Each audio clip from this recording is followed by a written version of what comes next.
protocolo que antes...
Bueno, tengan ustedes muy buenas tardes. El placer de encontrarnos en cada cita, en estos encuentros que la Sociedad Argentina de Infectología propone en un vínculo irrenunciable con la comunidad y sobre todo con la comunidad científica, claro. En esta serie de citas, en esta serie de capacitaciones, de compartir conocimientos, nos toca en estos miércoles, hoy y los sucesivos, hablar de un tema muy importante para la salud pública que tiene que ver ineludiblemente con el COVID-19, pero en este caso su vinculación con la temática del HIV. Esta actividad cuenta con la colaboración, el apoyo de Sandoz, a quien le agradecemos mucho, claro, y va a tener la modalidad de todos nuestros encuentros. Mientras los expositores desarrollen su temática, nosotros vamos a estar recibiendo preguntas que responderemos en la medida de lo posible, y aquellas preguntas que queden por fuera del horario, lamentablemente la única restricción que tenemos, serán respondidas por un grupo de profesionales que la SADI destina a tal efecto a propósito del impacto mundial y nacional de la pandemia. También tenemos que decirles que afortunadamente todos estos encuentros quedan además grabados, así que aquellos que lo quieran compartir, aquellos que lo quieran volver a ver, aquellos que lo quieran recomendar, saben que en unas horas nomás, terminada esta cita, van a poder contar con este material en nuestras redes sociales para disponer de él como ustedes mejor lo crean conveniente. Muy de a poco le vamos a pedir a nuestro presidente, al doctor Omar Sued, que se incorpore a la sala, y a los expositores, las expositoras, para ser más preciso, de hoy, a Cristina y a María que hagan lo mismo, que habiliten su cámara y su micrófono para poder, sí, comenzar con esta cita. María, ya te vemos, Cristina también. Entonces, Omar, todo tuyo. Bienvenidos todos a este nuevo encuentro de la SADI. Hola, ¿qué tal? Bueno, muchas gracias. Bienvenidos a todos a este nuevo webinar que abrimos los lunes, específicamente estos 2 primeros lunes para el tema de COVID y VIH. Para mí es un orgullo, es un placer dar esta apertura y presentar a la gente que va a estar participando en el día de hoy. Así que para mí, digamos, para empezar, digamos, lo que me gustaría agradecer tanto a Cristina y a María Marta, que van a ser las expositoras hoy, y decirle a todos los que están presentes que vuelvan también la semana que viene a la misma hora para la segunda parte, y vamos a tratar de sostener los lunes, los miércoles, los viernes y los sábados estos webinars que han tenido tanta repercusión. Entonces, en primer lugar, quisiera invitar a la coordinadora de la comisión de SADI, a Cristina Freuler, es doctora en medicina, coordina la comisión de VIH de la SADI, es jefa de medicina interna en el Hospital Alemán y es profesora adjunta de UCA y del Hospital Austral, y les doy la gran bienvenida y la invito ya que comience con este webinar y adelante, vamos a verlo.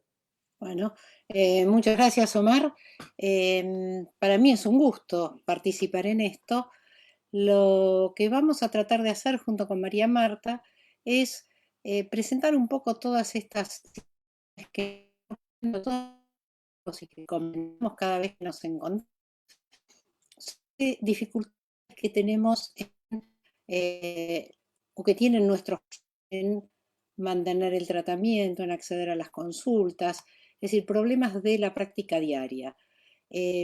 Como disparador vamos a presentar algunos casos clínicos, son todos casos reales a los que les cambiamos algún dato para que no se reconozca al paciente, pero no hay ningún invento en esto y seguramente muchos de ustedes van a reconocer que han tenido que pasar por situaciones similares. Entonces voy a compartir la pantalla con ustedes. A ver si puedo compartirla. Y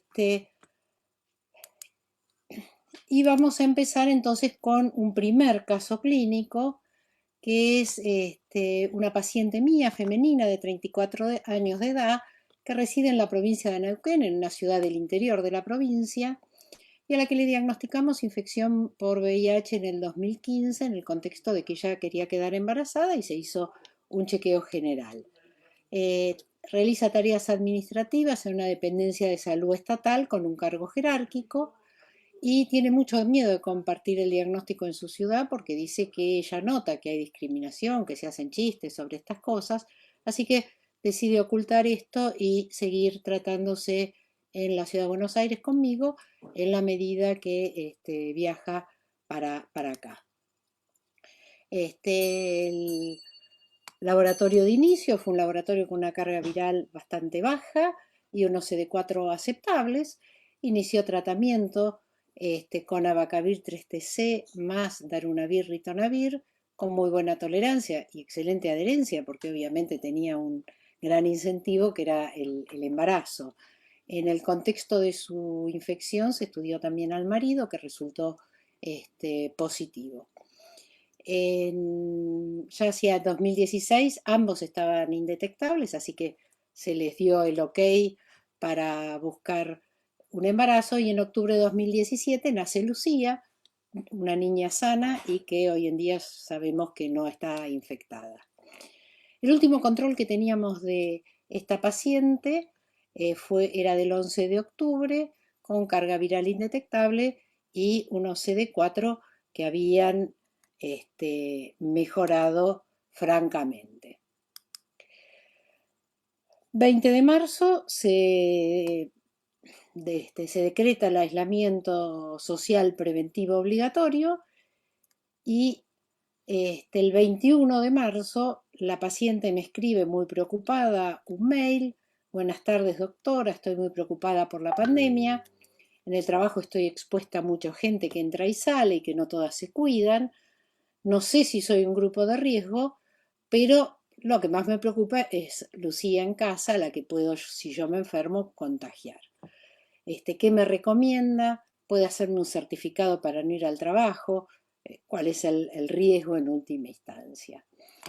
De todo esto surgen una serie de preguntas que no son fáciles de responder, obviamente, y que requieren, digamos, están en relación a cuál es el riesgo de contagio o de complicaciones que tiene un paciente que es VIH positivo, si el recuento de CD4 o el tratamiento antirretroviral pueden de alguna manera ayudar o jugar en contra, y cómo puede hacer para no ir a trabajar, cuáles son las disposiciones al respecto y fundamentalmente no necesitar develar el diagnóstico. Si hacemos hincapié en las primeras tres preguntas, cuando uno empieza a mirar hay mucha información por todos lados, pero yo creo que la más certera es la de la Sociedad Internacional de SIDA, la IAS, que lo que dice claramente es que todavía no se sabe exactamente cómo pueden estar afectados, pero que se supone que si la persona ha adquirido una carga viral indetectable a través de tratamiento y sus CD4 no son bajos, debería sufrir el COVID en forma similar a lo que sufriría una persona que es HIV negativa. Por supuesto, acá ya encontramos un primer inconveniente, y es que no define qué quiere decir CD4 no bajos. Se me ocurrió mirar un poco cuál es la experiencia de los españoles. Sabemos que los españoles lamentablemente han tenido una experiencia bastante fuerte con respecto al COVID, y en GESIDA, que es el grupo de la Sociedad Española de Infectología que se ocupa de SIDA sobre todo, muestran casos de un solo día, del domingo 15 de marzo, donde separan la población general y la población infectada, y viendo el número de casos y el denominador, vemos que la incidencia acumulada por 100.000 habitantes no era muy distinta entre los pacientes infectados y los no infectados. Sin embargo, cuando comparaban la mortalidad entre ambas poblaciones, la mortalidad en la población general parecía ser mayor que en la población con HIV, en la que no había habido ningún fallecimiento. Obviamente son cifras todas muy chiquitas.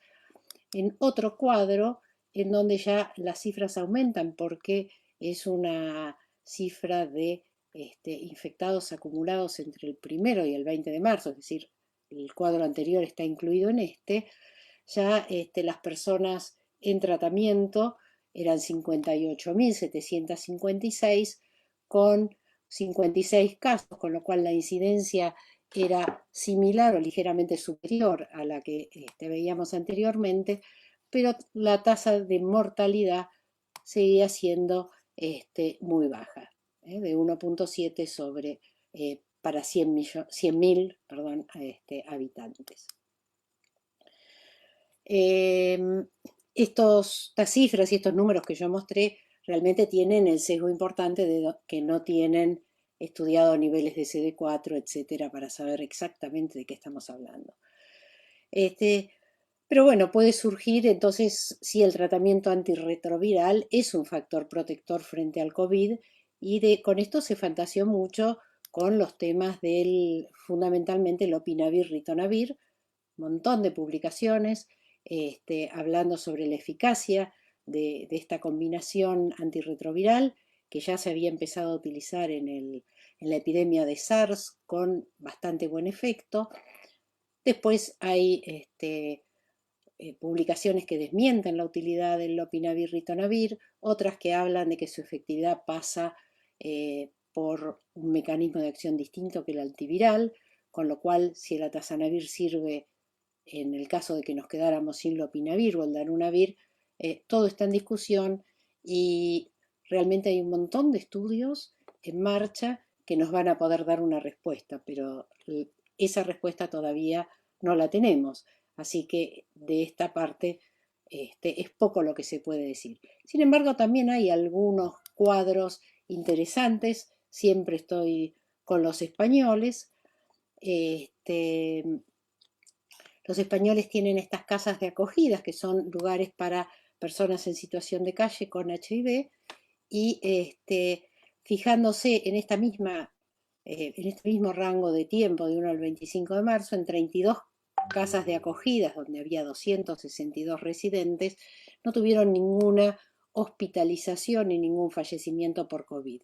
Hubo 3 casos con síntomas de COVID leve y algún personal laboral que tuvo síntomas de COVID leve, pero que también se pusieron en aislamiento, pero no llevaron a mayor problema. Esto es bueno pensando en lo que está pasando y lo que pasó en estos lugares también con los geriátricos, ¿no? Hay una diferencia realmente.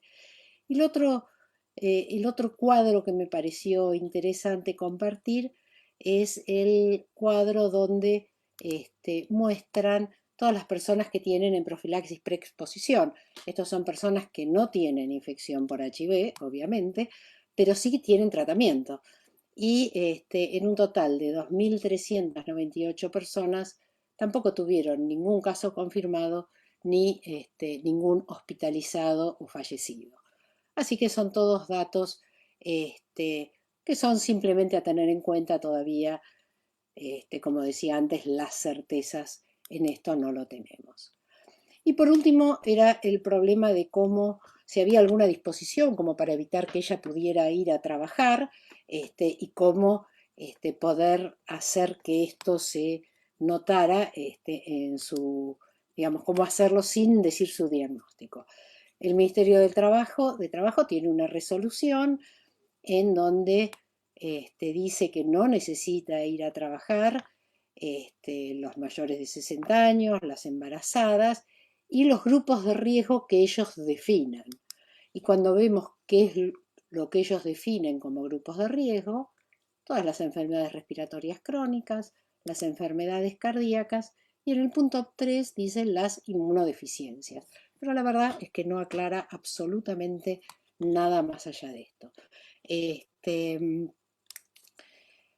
En muchos lugares, por ejemplo en Ciudad de Buenos Aires, Ministerio de Educación, ponen límites de 350, 500 CD4 para decidir el riesgo y la posibilidad de ir o de no ir a trabajar.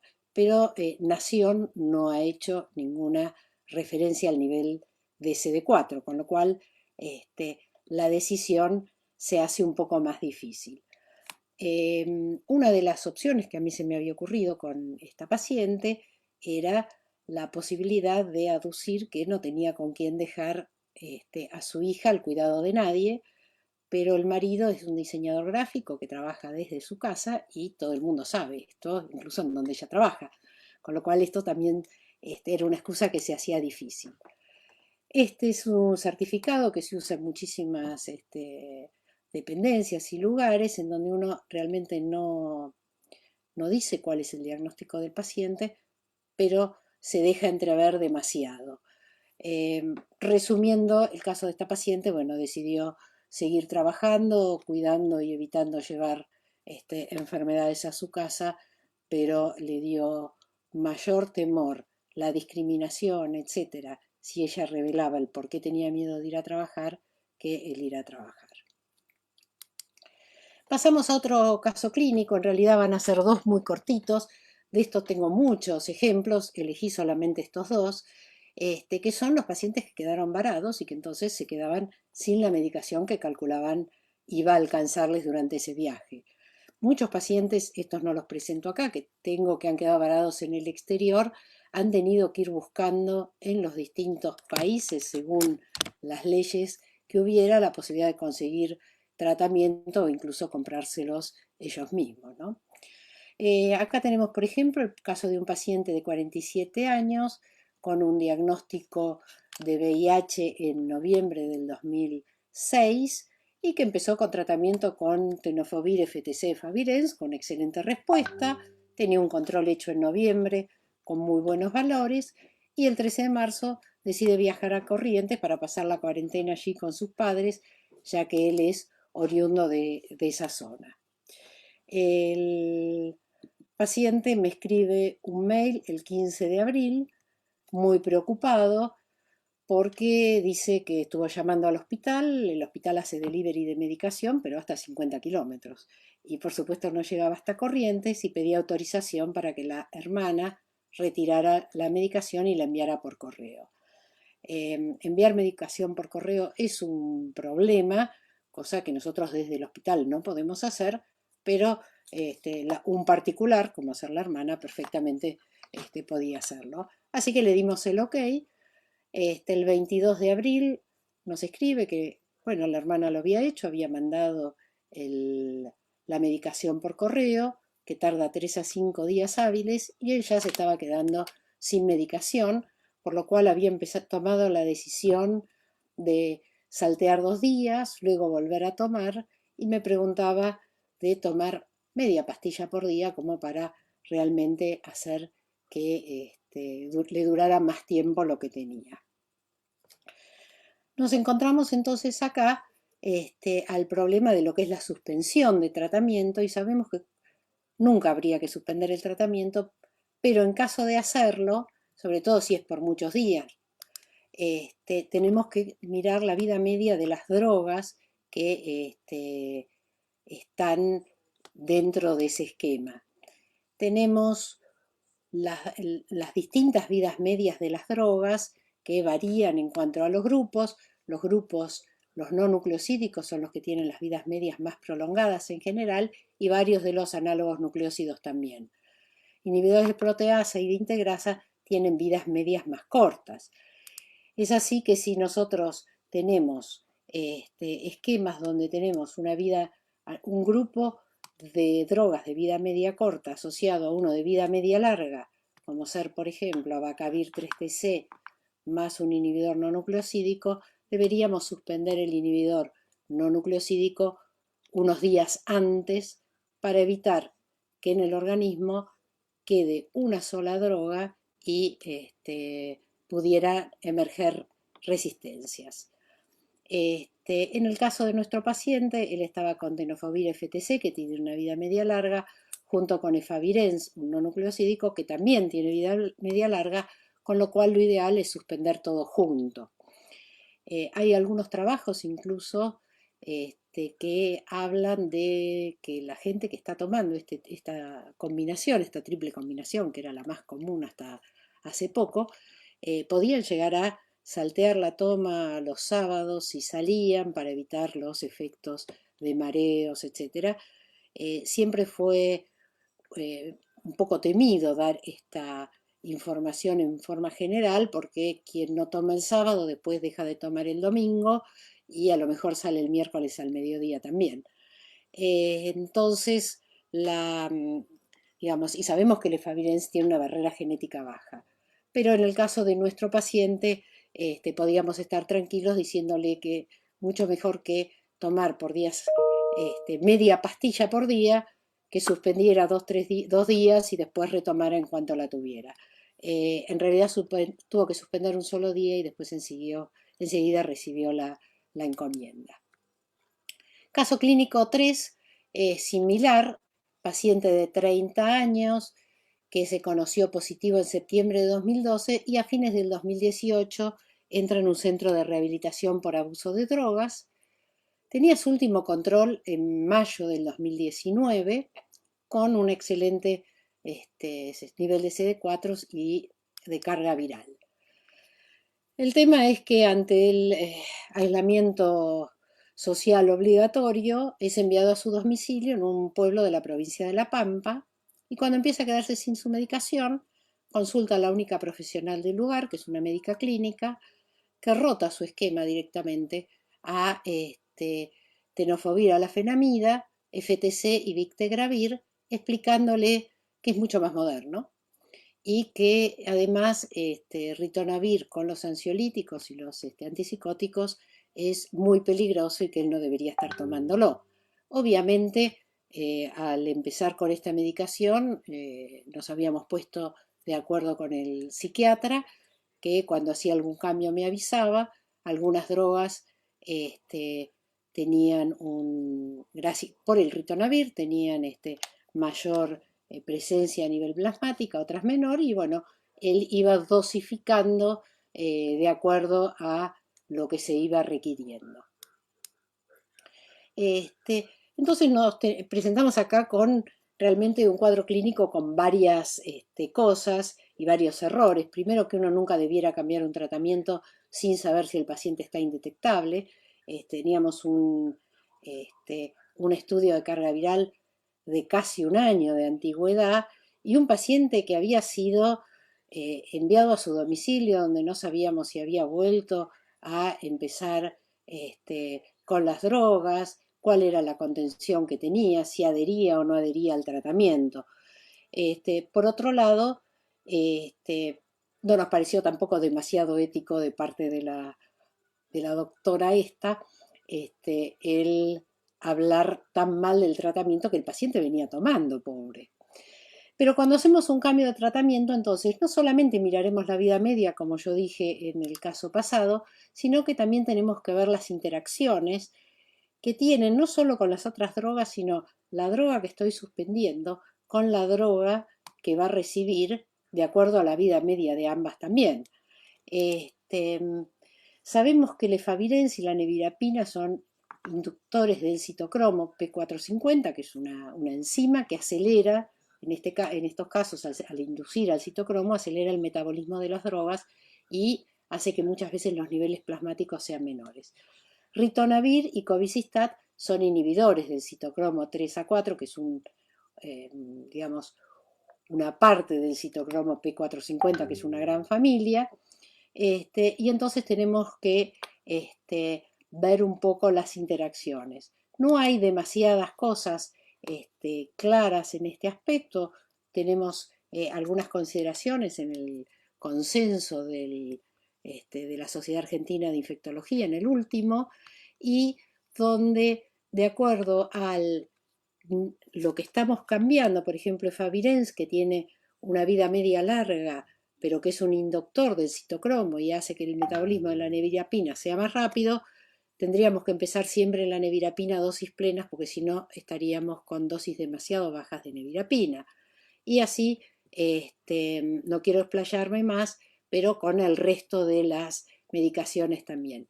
En este caso, el paciente estaba con ritonavir y lo que sabemos es que realmente el ritonavir con el tenofovir alafenamida no es una buena combinación, hay que bajar mucho la dosis del tenofovir, que debería ser de 10 miligramos, cosa que no se puede hacer en un comprimido combinado como era en este caso. De todas maneras, cuando el padre del paciente en realidad es el que viene a comentarme todo esto, ya habían pasado 15 días, por suerte el tenofovir tiene un umbral de seguridad muy amplio y no pasó nada. Estas son todas situaciones que obviamente ocurren por este tema de la pandemia y la contingencia, pero deberíamos también ver otras situaciones en donde a lo mejor lo que ocurre es que uno desatiende enfermedades que van asociadas con el VIH solo por estar pensando en el COVID. Así que acá la dejo a María Marta, que va a presentar un caso propio de ella, y después terminaremos haciendo un comentario de cómo tratar de evitar el impacto de esta pandemia, sobre nuestros pacientes. María Marta, cuando quieras. Antes, perdón, que no había presentado a María Marta al inicio. Entonces, por eso quería agradecerle también a María Marta, que es también profesora de la Universidad de La Plata, médica infectóloga, miembro de la Comisión de SIDA también y parte del grupo de taller de VIH de Latinoamérica. Muchísimas gracias, María Marta, y hasta aquí agradecerles, recordarles el próximo miércoles entonces en el segundo webinar y los despido porque ya dejaré después de esta presentación a cargo de las preguntas a las dos doctoras y a Diego. Muchísimas gracias y hasta luego. Bueno, muchas gracias, Omar. Bueno, muchas gracias, Cristina. Entonces vamos con el cuarto y último caso acerca de las contingencias de vivir con VIH en tiempos del coronavirus. Y déjenme contarles el caso de esta paciente femenina de 23 años de edad, residente en una localidad de Lamba. Su diagnóstico VIH fue perinatal allá por 1996 y recibió diferentes tratamientos a lo largo de su vida, los primeros durante sus cuidados en el Hospital de Niños de La Plata, con sidobudina, lamivudina, lopinavir, ritonavir entre 1996 y 2014.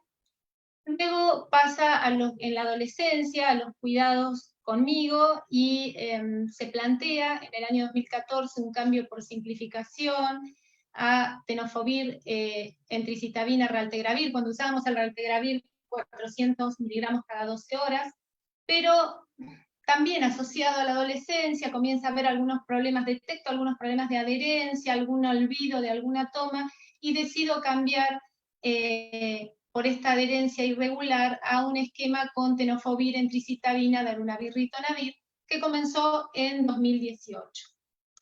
Pero resulta que el año pasado, en 2019, abandona la casa de sus padres, se muda con una nueva pareja a la que teme develarle el diagnóstico, por lo cual abandona el tratamiento antirretroviral completamente. En febrero de este 2020 concurre por primera vez con su nueva pareja, a quien finalmente pudo develarle su diagnóstico, y está decidida a comenzar nuevamente sus controles con la colaboración de su pareja, lo cual me pareció muy importante. Y en el control del 22 de febrero muestra una carga viral detectable de más de 16.000 copias y un muy bajo recuento de CD4 por debajo de 200 células. Con lo cual, por supuesto, tuvimos una larga charla sobre la importancia de la adherencia, tanto con ella como con su pareja, muy comprometido a colaborar, y bueno, se le indica retomar el tratamiento antirretroviral que había abandonado repentinamente el año previo. Se le asocia trimetroprima sulfametoxazol como profilaxis, y se le solicita un control en un mes que justo no se podía prever, iba a caer para el 20 de marzo. Y bueno, ahí vamos a plantear si era necesario o no hacer una prueba de resistencia. Pero finalmente, el 25 de marzo se comunica telefónicamente conmigo, me dice que no quiere realizar el análisis de control en su ciudad, que no puede viajar porque ya el 20 se había decretado el aislamiento social preventivo obligatorio en todo el país, refiere que está tomando el TAR, como habíamos acordado, pero que le quedan pocas tomas, le quedan menos de 20 comprimidos. Entonces va a tratar de conseguir una receta cerca de su casa porque no puede viajar por el aislamiento, justamente, por la cuarentena. Ya el día 3 de abril me dice que no ha conseguido que nadie le haga una receta de su medicación. Ya estaba vigente desde el 31 de marzo un decreto que permitía enviar fotos de las recetas por WhatsApp, así que mediante este mecanismo le hago llegar una receta de su medicación y ella intentaría tramitar la medicación en su ciudad. Eso intentó entre el 4 y el 10 de abril, pero no lo logró. Las oficinas de la obra social de su ciudad estaban cerradas. Entonces, el 11 de abril, le digo, bueno, vení para la ciudad de La Plata, acá está la casa central, le envío nuevamente por WhatsApp un resumen de historia clínica para que tramite el permiso y pueda viajar a La Plata y realizarse así los análisis pendientes y tramitar la provisión de medicación. Sin embargo, a pesar de eso, me manda un mensaje el 21 de abril diciéndome que no había conseguido aún el tratamiento, había vuelto a abandonar el mismo y además le habían hecho como frutilla del postre una causa por circular con un permiso mal hecho, vencido, por lo cual realmente se estaba sufriendo una vicisitud más de esto de vivir con VIH en tiempos de coronavirus. No hay datos sólidos, como comentaba la doctora Freuler, que sugieran que las personas viviendo con VIH tengan una mayor susceptibilidad en frecuencia o mayor impacto en la gravedad de la infección COVID-19. Hay que tener en cuenta que algunas personas viviendo con VIH tienen como enfermedad pulmonar, tabaquismo, obesidad. Entonces, ya es ese factor adicional el que le genera un riesgo aumentado de gravedad en caso de contraer SARS-CoV-2. Las personas viviendo con VIH deberían tener las mismas medidas de prevención recomendadas para todas las personas, pero estas medidas deben ser enfáticas para aquellos que tienen la inmunidad deteriorada, sobre todo cuando los CD4 están por debajo de 350 células. Y hay que considerar algunas situaciones especiales en las personas viviendo con VIH, como son aquellos con determinantes sociales o económicos, o incluso geográficos o culturales que los vuelven más vulnerables, o aquellos que directamente ya arrancan esta pandemia con una enfermedad VIH avanzada. Son personas más vulnerables. De hecho, la atención de la patología crónica en general se pone en riesgo durante los desastres naturales y también durante las pandemias. Tal es así que inundaciones, ciclones, huracanes, concentran también las guerras el foco de atención en el control de la situación emergente y se descuidan otras áreas. Y además, adicionalmente, los pacientes con condiciones crónicas son más vulnerables al estrés y a las disrupciones causadas por estos desastres naturales. El sistema de salud además prioriza las condiciones de salud urgentes generadas por la pandemia o por el desastre natural en curso y restringe el acceso a la salud para aquellos pacientes con condiciones crónicas que no son tan urgentes. Pero esto a la larga tiene un efecto y un impacto en la morbilidad y la mortalidad de estos pacientes. De hecho, hubo muchas pandemias en este último siglo, la mayoría de ellas, como pueden ver, relacionadas con virus respiratorios, pero una de ellas no debemos olvidar que fue la pandemia VIH-Sida que comenzó el siglo pasado y que nos alcanza hasta el día de hoy, en la cual hay más de 70 millones de personas infectadas y más de 36 millones de muertes. O sea que si tomamos números absolutos, vemos que realmente en su impacto a través del tiempo ha generado mayor morbilidad y mortalidad que la mayoría del resto de las pandemias juntas. Y esta atención de la patología crónica está en riesgo durante las emergencias mundiales relacionada con tres situaciones fundamentalmente: el impacto sobre el sistema de salud, el impacto sobre las poblaciones en general y el impacto sobre el personal de salud. Sobre el sistema de salud, los impulsores indirectos de atención subóptima, o sea, ¿por qué se deja de lado la patología crónica durante las emergencias nacionales o globales? Bueno, porque hay un desvío de los recursos sanitarios hacia esta patología emergente, porque se interrumpe la atención de rutina, pero no solo hace referencia a los controles, sino también se vuelven más irregulares las vacunaciones, las inmunizaciones y los controles sanitarios. Hay discontinuación en el suministro de medicamentos, como vimos que le pasó al caso de mi paciente, y adicionalmente los servicios de emergencia se ven sobrecargados por el aumento de la demanda en las consultas, dejando de lado o no dejando espacio para otras urgencias no relacionadas con la emergencia del momento, y se producen interrupciones o restricciones en el transporte, y esto no ha sido estudiado para esta pandemia, sino para pandemias previas. esto genera que el manejo subóptimo de la patología crónica aumente morbilidad y mortalidad de los pacientes. Este es un trabajo que evaluó los cambios en el volumen de atención en más de 20 centros en Estados Unidos durante la pandemia H1N1 en 2009, y como pueden observar, todos los tipos de atención brindados en emergencias sufrieron un aumento significativo, pero por supuesto, como era de esperar, este aumento fue a expensas de los cuadros respiratorios. No solo se vieron sobrecargados los sistemas de salud de emergencia, sino que esto generó un aumento significativo en el riesgo de mortalidad por enfermedad cardiovascular, como pueden ver, accidentes cerebrovasculares, insuficiencia cardíaca e infarto de miocardio. Por lo cual, el impacto no solamente era en la desatención, sino que directamente pudieron medir el impacto en la mortalidad. La única debilidad de este trabajo, que es muy interesante, fue que no pudieron separar cuánto era el impacto en la mortalidad de la misma influenza o de el deterioro de la atención de esta patología crónica.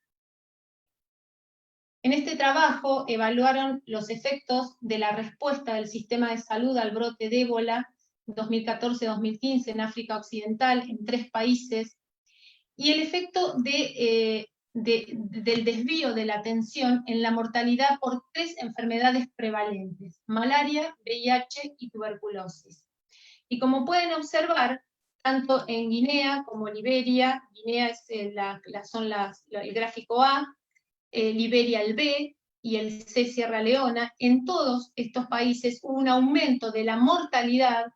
En rojo vemos lo que es mortalidad por las 3 enfermedades, y luego en azul pueden ver malaria, tuberculosis y en amarillo VIH, pero bueno, aumentó la mortalidad por todas estas causas en los países. En el gráfico D ven la suma del aumento de la mortalidad en los 3 países, y esto se relacionó fundamentalmente con la falta de personal para la atención de esta patología, el miedo que tenía el personal a contraer ébola, y la generación de falta de acceso a la atención médica de rutina. La cobertura de tratamiento de estas patologías disminuyó alrededor de un 50%, entre un 10 y un 90% según el centro de atención, y se estima que la mortalidad asociada superó los 10.000 casos, relacionados no con el ébola, sino con la desatención de las otras patologías prevalentes. Pero como les decía, no solo hay un impacto sobre los sistemas de salud, sino que también hay impacto sobre la población. Y hay aumento de estrés, depresión y miedo en la población general durante los desastres naturales, las pandemias y las guerras. Sobre todo en las pandemias se evalúa el distanciamiento social y cómo acelera el deterioro funcional y cognitivo de las personas, sobre todo de los adultos mayores.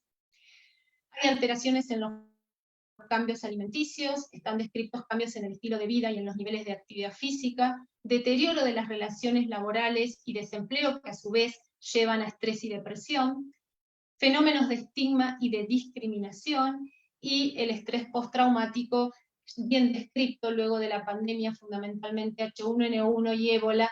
Es de las que más trabajos que pueden encontrar. Yo acá abajo les dejo algunas de las citas más importantes. Y este impacto no solo sobre los sistemas de salud y la población, sino también sobre los trabajadores de la salud.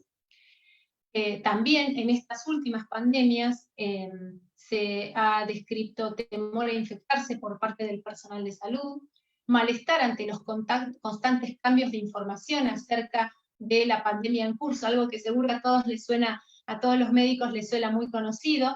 Estamos constantemente incorporando información, fenómenos de ansiedad, de depresión, de hostilidad, somatización, preocupación acerca de llevar la infección a su núcleo familiar, fenómenos de estigma, temor al contacto social por temor a la discriminación, y sobrecarga de trabajo con falta de sueño reparador. Y esta pandemia, la actual pandemia COVID-19, ha provocado estigma social y comportamientos discriminatorios, sobre todo relacionados al origen étnico. Se habla de una verdadera pandemia del miedo, y además hacia aquellas personas consideradas potencialmente contagiosas.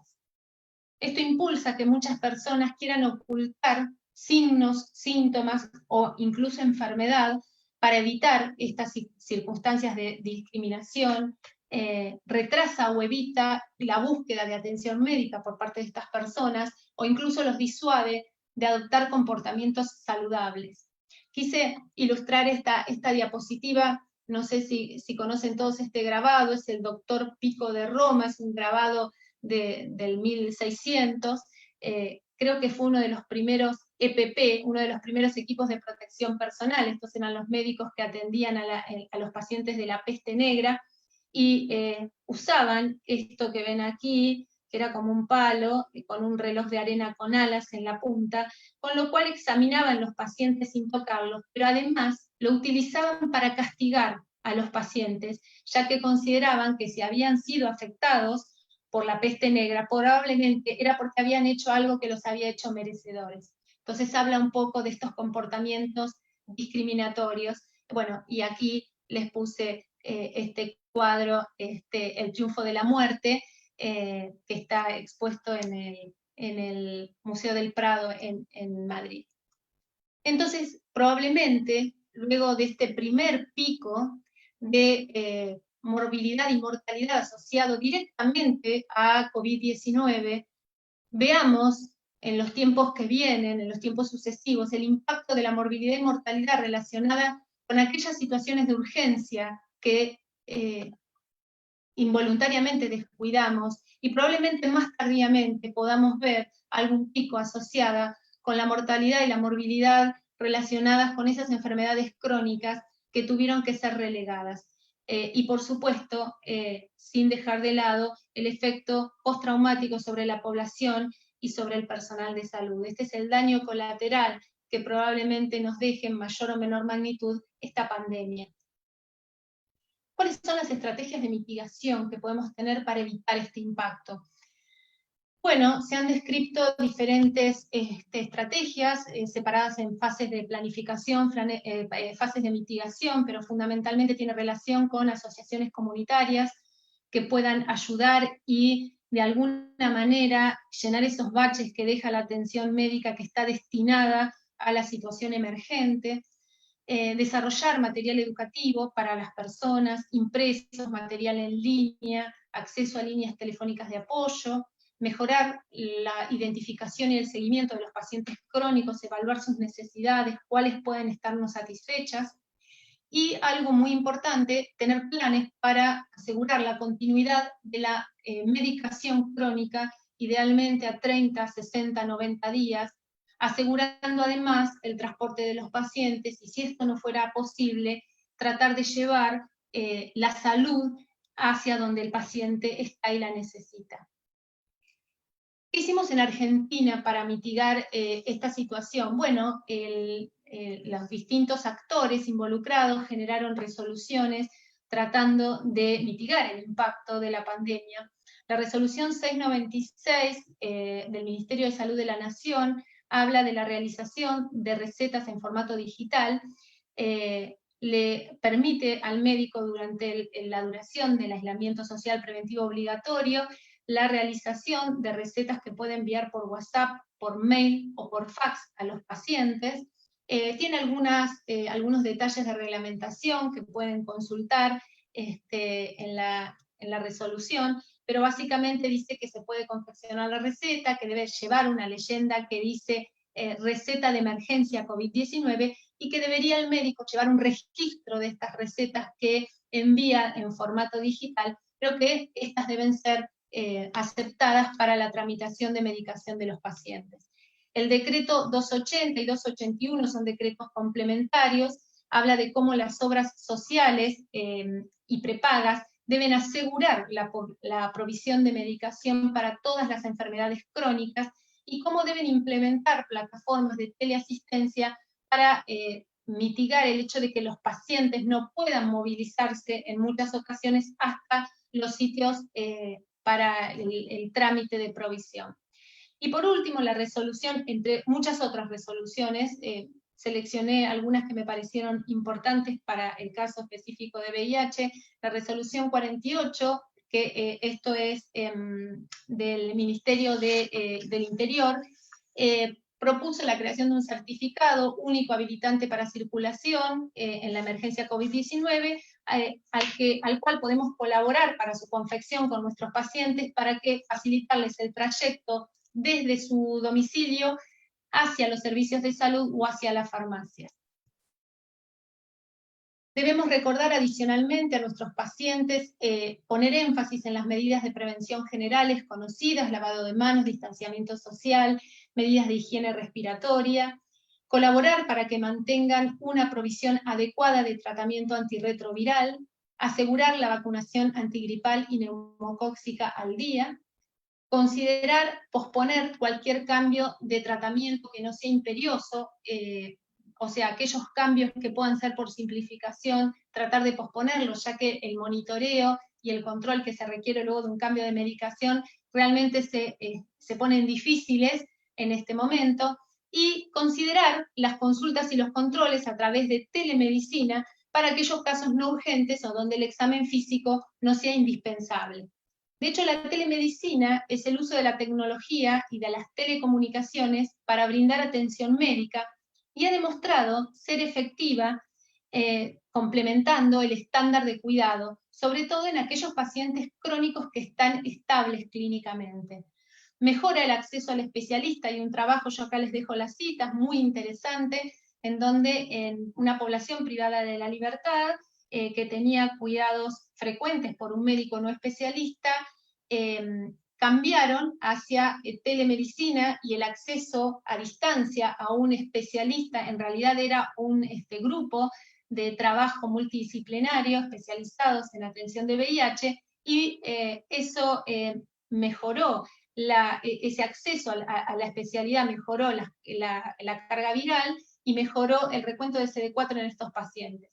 Así que realmente es una opción a tener en cuenta, reduce los costos porque evita los traslados, ahorra tiempo y evita la ausencia laboral del paciente que tiene que concurrir a la consulta, y ha demostrado ser satisfactorio por parte de los pacientes, mejorando en ocasiones el acceso, el pronóstico y la relación entre el médico y el paciente.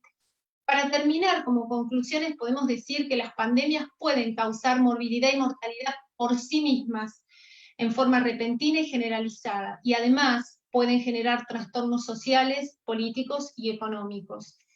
Pero adicionalmente afectan la gestión y la continuidad de la atención y generan exacerbación o empeoramiento de aquella patología crónica que se desatiende.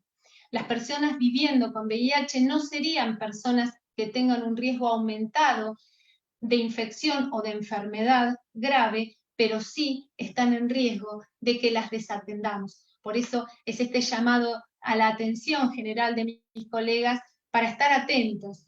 Debemos tener en cuenta que esta pandemia va a impactar en todos nosotros y también en ellos, y va a generar un deterioro de la atención integral si no estamos a la altura de las circunstancias. Por eso debemos llevar a cabo acciones que lo mitiguen.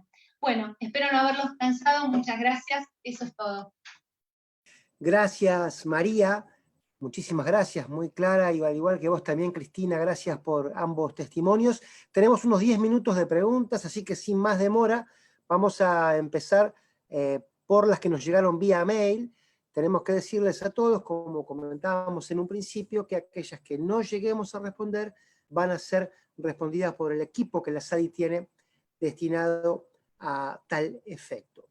Hay muchísimas preguntas, Cristina, agrupadas en el mismo tema, que es sobre los antirretrovirales, supuestamente poseedores de un mayor factor de protección, y sobre todo el uso de la ivermectina, porque en Bolivia, dicen, en este caso Analía, la están usando como tratamiento para COVID.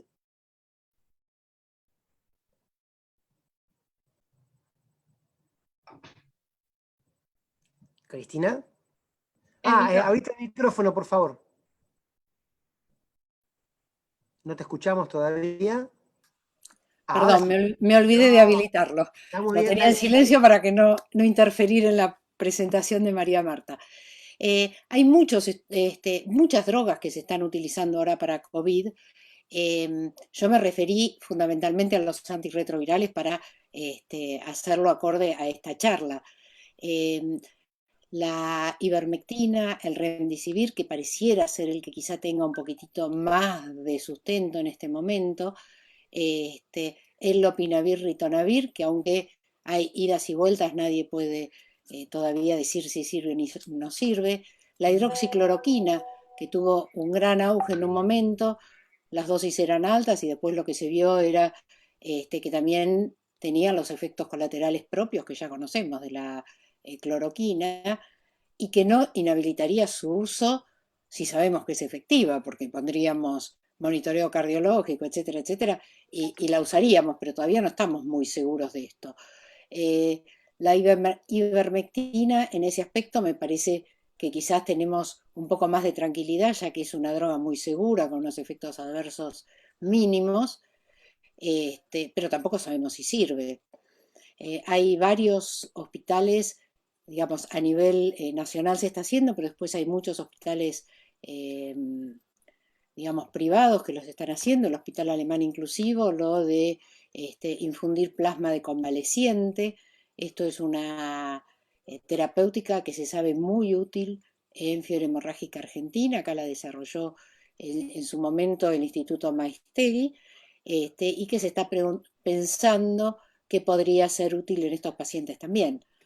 Con lo cual, uno puede hablar mucho, pero certezas no tenemos ninguna. Eso está claro, gracias Cristina. María, hay también, nos escribe Martín, respecto a situaciones que pueden darse de suspensión transitoria del TAR, por situaciones excepcionales, dice, como la actual. ¿Es factible suspenderlo con tranquilidad? Está el micrófono. No, la realidad es que sugerimos tratar de prever esta situación, de no quedarse sin medicación, hablar con su médico, tratar de gestionar los permisos que sean necesarios y, como decimos nosotros, de estoquearse de medicación para evitar las suspensiones. La realidad es que lo ideal es no suspender la medicación en ningún escenario. Esa es la realidad. Tratar de prever las situaciones y actuar con antelación. No esperar al último momento a quedarse con pocos comprimidos, sino a hacerlo con anticipación. Gracias. Cristina, nos pregunta Pilar, recomendaciones para pacientes bajo ART, indetectables, de tipo de evolución y con buen estatus inmune. Y que además me dicen que es personal de salud. Claro. Por lo que se puede ver, en general son personas que tienen el mismo riesgo. Yo siempre cuando me preguntan, lo que les digo a los pacientes, que por más que estén muy bien, tengan 1000 CD4, etcétera, tienen el mismo riesgo de contagiarse que cualquier paciente HIV negativo o cualquier persona HIV negativa. El nivel de CD4 posiblemente influya más en el riesgo que tienen de complicar esa enfermedad. Pero el riesgo de contagio es exactamente igual. Con lo cual, los cuidados que tienen que tener son los cuidados que tenemos todos los profesionales de la salud que estamos enfrentándonos diariamente a pacientes infectados. Es decir, el equipo de protección personal, no necesitamos ponernos la máscara que mostraba María Marta, pero sí por lo menos usar barbijo, protección ocular, camisolín y ser cuidadosos sobre todo no solamente en usarlo, sino en cómo lo retiramos, porque muchas veces lo que se ve es que el retirar los equipos de protección personal que se supone están contaminados, nos contamina las manos y después, si no nos higienizamos bien las manos, etcétera, terminamos contaminándonos más por usar el equipo de protección personal que por otra cosa. Gracias. María, te toca la última, en este caso de Andrea, que pregunta si existe algún estudio sobre la evolución de los pacientes VIH con SARS-CoV-2 y embarazo. ¿Hay alguna consideración a tomar? Sí, la realidad es que hasta ahora en la evidencia disponible no muestra que este virus, SARS-CoV-2, sea especialmente agresivo con las mujeres embarazadas, como nos sucedió con el H1N1. No sé si se acuerdan, en el año 2009 las embarazadas aprendimos en esa pandemia que las embarazadas eran especialmente vulnerables al H1N1. Con el SARS-CoV-2 no parece haber un curso desfavorable o especialmente grave en las mujeres embarazadas. De todas maneras, realmente todo lo que sabemos es lo que sabemos al día de hoy, la evidencia está en continua revisión, por lo cual tenemos que recomendar énfasis en estas futuras mamás, en las medidas de prevención generales, igual que toda la población. Bueno, muchísimas gracias María, muchísimas gracias Cristina. No te quiero tomar examen, Cristina, pero sé que el miércoles que viene tenemos una charla con el doctor Waldo Belloso. ¿Es así? ¿Estamos diciendo bien la información?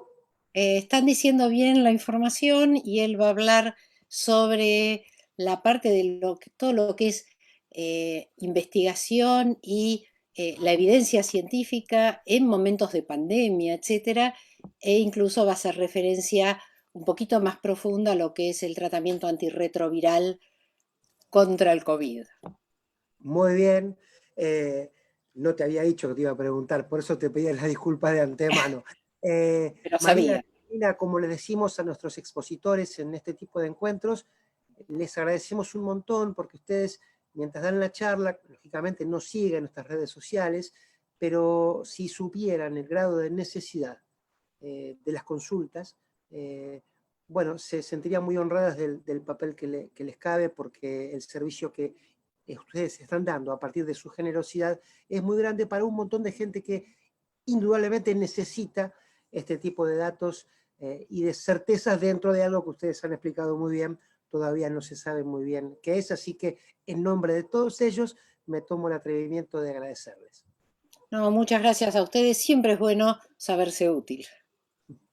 Muchas gracias. Buenas tardes a todos. Y hablando de agradecer, concluimos agradeciéndole al Laboratorio Sandoz, con cuya colaboración hemos realizado este encuentro, y citándolos para ustedes a los próximos webinars de la SADI, y si les interesa específicamente el tema del COVID-19 y el HIV, el próximo miércoles nos veremos entonces. Gracias a todos por estar allí. Será hasta la próxima vez. Hasta luego. Hasta luego.